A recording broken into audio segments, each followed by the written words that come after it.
ఒకరి దృష్టి మన మీద పడాలనుకున్నప్పుడు ఒక ప్రవర్తన కానీ, ఒక శారీరక జబ్బు కానీ, ఒక బిహేవియర్ ప్యాటర్న్ కానీ లేదంటే జరిగినప్పుడు అటెన్షన్ సీకింగ్ డిజార్డర్ అంటారు.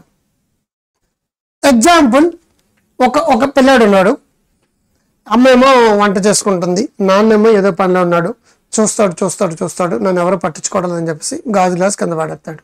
ఏమైందని చెప్పేసి అమ్మ వస్తుంది, ఏమైందని చెప్పి నాన్న వస్తాడు. Attention seeking. పిల్లలు తన దృష్టి అమ్మా నాన్న బిజీ అయిపోయి తను పట్టించుకోవాలనుకున్నప్పుడు రకరకాల బిహేవియర్ చేస్తారు. తల కొట్టుకుంటారు, కడుపు నొప్పి అంటారు, నడు నొప్పి అంటారు, ఇంకేదో అంటారు, ఇంకేదో అంటారు, లోపలికి వెళ్ళి అలుగుతారు. ఒకరి అటెన్షన్ నీ మీద పడాలనుకున్నప్పుడు శరీరం కొన్ని జబ్బులు క్రియేట్ చేస్తుంది, మనసు కొన్ని రకాల ప్రవర్తనలు క్రియేట్ చేస్తుంది, కొన్ని రకాల ఉద్వేగాలు క్రియేట్ చేస్తుందండి. అత్తగారికి కోళ్ళకి సరిగ్గా పడదు, మొగుడేమో ఆఫీస్కి వెళ్ళిపోతాడు, పిల్లలేమో స్కూల్కి వెళ్ళిపోతారు, ఒంటరిగా ఇప్పుడు ఉంది. అత్తగారి గురించి ఏదైనా చెప్పింది అనుకోండి, అమ్మ విషయం నాతో చెప్పొద్దు అంటాడు. ఒంటరిదనం ఎక్కువైపోయింది. మాట్లాడడానికి అత్తగారు అంటది, అబ్బా నోడు నొప్పి, కాళ్ళు నొప్పి, కీళ్ళ నొప్పి అంటది. మాట్లాడాలంటే అమ్మ నాన్నల్ని మాట్లాడితే మాటికి మాట్లాడుతున్నట్టు నీ మొగుడు నీ కాపురం ఉంది కదా, నాకు కంప్లైంట్ చేయొద్దంట. మొగుడితో చెప్తే అమ్మ గురించి నాతో మాట్లాడు. పిల్లలు వాళ్ళ సమస్యలు, వాళ్ళ హోంవర్క్లు సరిపోతాయి. ఎవరుంటారు? నీ సుఖమే కోరుకున్నాను వాడు దొరకనప్పుడు టీనేజ్ పిల్లలు లాంటి బిహేవియర్ వస్తుంది. మొగుడు ఫోన్ చేస్తావు అనుకోండి, ఏంటి నేను బిజీగా పెట్టే అంటాడు. ఇప్పుడు ఎవరు దొరుకుతారు? పొరుగింటి పిల్ల కొడుకో, లేదంటే ఆంటీ లేవని చెప్పుకోరాడో, ఎదురింటి సుబ్బారావు గాడో, ఇంకెవరో ఫోన్లోకి వస్తాడండి. వాళ్ళతో కంటిన్యూస్గా చిట్చాట్ చేసి అలవాటు పడిపోతుంటారు. అలా అలవాటు పడిపోయిన వాళ్ళు అదొక బిహేవియర్ అవుతుంది. కానీ ఇంకో బిహేవియర్ అంటే పూర్వకాలం మన అమ్మలో నాన్నలో మరొకటి ఇంకోటి అని చెప్పేసి తలనొప్పి వచ్చేసి అలా పడుకుంటూ ఉంటారు. మైగ్రేన్ తలనొప్పి వచ్చేస్తుంది అంటారు. కడుపు నొప్పి బాబోయ్ అంటారు. కడుపు నొప్పి బాబోయ్ అన్నప్పుడు మొగుడు ఆఫీస్కి వెళ్తాడండి, వ్యాపారానికి వెళ్తాడండి, ఉద్యోగానికి వెళ్తాడండి, వర్క్కి వెళ్తాడండి, వెళ్ళడు కదండి. Attention seeking. కడుపు నొప్పి అన్నప్పుడు తట్టుకోలేని పోయిన వచ్చేస్తుంది బాబు అన్నప్పుడు హాస్పిటల్ చుట్టూ తిరుగుతారు, స్కానింగ్లు అన్నీ తీస్తారు. అన్నీ అయిపోయిన తర్వాత వాళ్ళు ఏమీ లేదని చెప్తారు. ఇప్పుడు ఎలాగుందని మొగుడు అడుగుతాడు, బాగానే ఉందంటాడు. ఏమీ లేదని ఊరికనే పంపిస్తే బాగోదని చెప్పేసి కొన్ని విటమిన్స్ పెడతారు, కొంచెం గ్యాస్ ప్రాబ్లం పడతారు, కొంత కాల్షియం లాంటివి పెడతారు. మళ్ళీ ఊరికనే పంపించేస్తే డాక్టర్కి ఎంత ఫీజు కట్టి ఏమి రాయలేదు, ఆ డాక్టర్కి సరిగ్గా ఏమి రాదంటాం కదండి. ఎక్కువ ఖర్చు పెట్టించిన డాక్టరే మంచి డాక్టర్. ఇప్పుడు అలాగుంది సుభద్ర అని అడిగారు. ఇప్పుడు బాగుందండి. ఎవరు తగ్గించారండి? మొగుడు పక్కన కూర్చున్నప్పుడు కాసేపు కారులో తీసుకెళ్ళినందుకు అక్కడ టెస్టులు చేసినాడు, పక్కన కూర్చున్నప్పుడు కొంచెం ఓర్చుకో అని చెప్పేసి చేతిలో చెయ్యేసి చెప్పు బావ అన్నప్పుడు ఆటోమేటిక్గా బ్రెయిన్ నుంచి ప్రేమ నుంచి కెమికల్స్ రిలీజ్ అవుతాయండి. మొగుడితో ప్రాబ్లం అయితే పెళ్ళం బిహేవియర్ ఉంటుంది, పెళ్ళంతో ప్రాబ్లం మొగుడు బిహేవియర్ ఉంటుంది. నేను చచ్చిపోతాను మీకు తెలియదు. అటెన్షన్ సీకింగ్ అండి.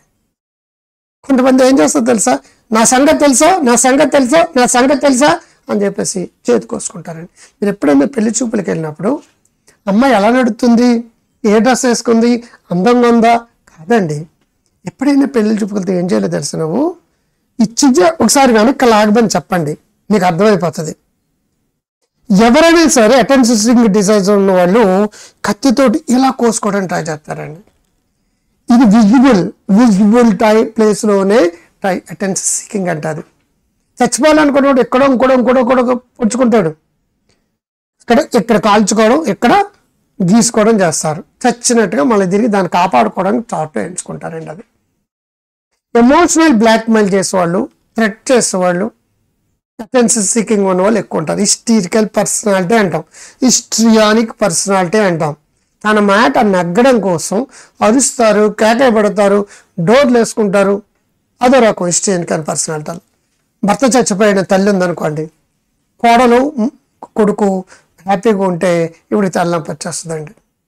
వాళ్ళిద్దరూ హ్యాపీగా సంతోషంగా ఉండాలంటే తలనొప్పి వచ్చేస్తుంది.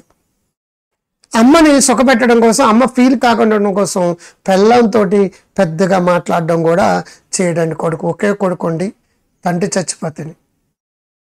అటెన్షన్ సీకింగ్ హిస్టీరికల్ పర్సనాలిటీ అనమాట. అది హిస్టీరికల్ పర్సనాలిటీ ఉన్న వాళ్ళు తను ఇంపార్టెంట్ కావాలనుకుంటారు, తన చుట్టూ ప్రపంచం అనుకుంటారు. తనకు దక్కకపోతే శరీరంలో ఒక సమస్య తెచ్చుకుంటారు, నేను చచ్చిపోతాను బెదిరించు, టపా టపా కొట్టుకోవచ్చు, రూమ్లోకి వెళ్ళి డోర్ వేసేసుకోవచ్చు, కడుపు నొప్పి, కాలు నొప్పి, కీళ్ళ నొప్పి అని చెప్పేసి పడుకోవచ్చు, అసలు బీపీ పెరిగిపోయింది, అసలు అమ్మకు ఆరోగ్యం బాగాలేకపోతే మన ఇద్దరం ఒక రూమ్లో పడుకుంటే ఏమన్నా అనుకుంటుందా. టీనేజ్ పిల్లలందరూ కూడా అంతే, లవ్లో పెడతారు. లవ్లో పడినప్పుడు వాడు తన ప్రేమ తగ్గకపోతే, నువ్వు కానీ ఐ లవ్ యూ అన్నప్పుడు తిరిగి ఐ లవ్ యూ చెప్పకపోతే నేను చచ్చిపోతాను తెలుసా. This is the historical personality. వాళ్ళ అటెన్షన్ కోసం ట్రై చేస్తున్నారు, అలుగుతారు, ఏడుస్తారు, తల బాదుకుంటారు, డోర్ వేసేస్తారు, ప్లేట్ ఇలా విసిరేస్తారు, కర్మ కర్మ కర్మ అని కొట్టుకుంటారు. అదొక రకం.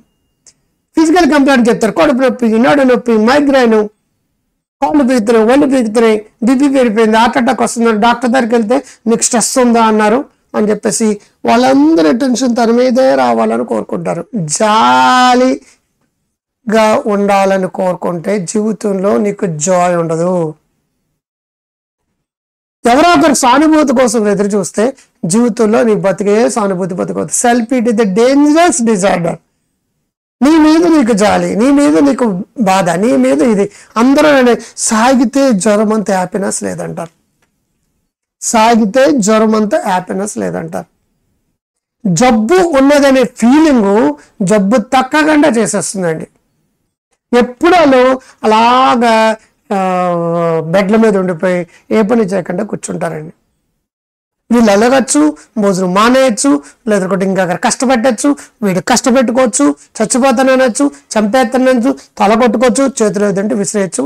ఎక్కువ మంది చేసేది కడుపు నొప్పి, తలనొప్పి అని చెప్పేసి వండుకోవడం. అలుగుతారు, ఏడుస్తారు, ఏడిపించి హిస్ట్రియనిక్ పర్సనాలిటీ అంటే అదండి. నేను 3-4 జబ్బులు కలిపి చెప్తున్నాను, మర్చిపోకండి. కాబట్టి ఇటువంటి ప్రాబ్లమ్స్ ఉన్నప్పుడు ఇట్లా మందులు గిందులు ఉండవండి. సరైన proper behaviour therapy, counselling, hypnosis, emotional intelligence నేర్పి వాళ్ళని నార్మల్గా చేయాలి. కాబట్టి ఇటువంటి బిహేవియర్ చాలా కుటుంబాల్లో ఉంది. కొంతమంది పిల్లలకు ఉంది, కొంతమంది పిల్లలకు ఉంది, కొంతమంది అత్తగారులకు ఉంది, కొంతమంది ఇంకెవరికైనా ఉంది. అది బాసుకు కూడా ఉండొచ్చు, ఇంకో ప్రాబ్లం వస్తుంది. కాబట్టి ఇటువంటి నేర్చుకుని సైకాలజీ ఇష్యూలు నేర్చుకుని ప్రపంచాన్ని అర్థం చేసుకుంటే ఎవరు దగ్గర ఎప్పుడు ఎక్కడ ఎలా బీచాలి మీకు అర్థమవుతుందండి. సో ఇంకా బాగా అర్థం కావాలంటే గ్రో హెల్దీ వెల్దీ వైజ్ అనే యాప్ని డౌన్లోడ్ చేసుకోండి. డాక్టర్ క్రాంతికారి అనే యాప్ని డౌన్లోడ్ చేసుకోండి.